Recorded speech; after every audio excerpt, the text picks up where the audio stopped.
নমস্কাৰ বন্ধু বান্ধৱীসকল, মোৰ এটা নতুন ভিডিঅ'লৈ আপোনালোকক পুনৰবাৰ স্বাগতম জনাইছো। ৰং চেনেল সম্প্ৰচাৰিত হৈ থকা অলকাৰাগ্নি ধাৰাবাহিকখনৰ প্ৰথম বৰ্তমান মুকলি হৈছে।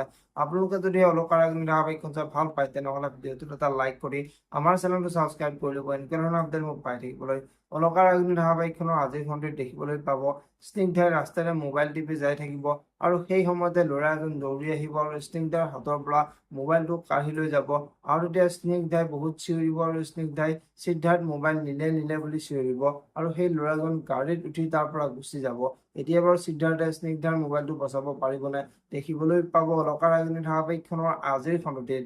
আজিৰ খণ্ডতে ৰাগিনীয়ে বাবলিক কিন্তু মই চকু থাকিও নেদেখিলো আৰু কাণ থাকিও নুশুনিলো বুলি বাবলিৰ আগত কোৱা দেখিবলৈ পাব।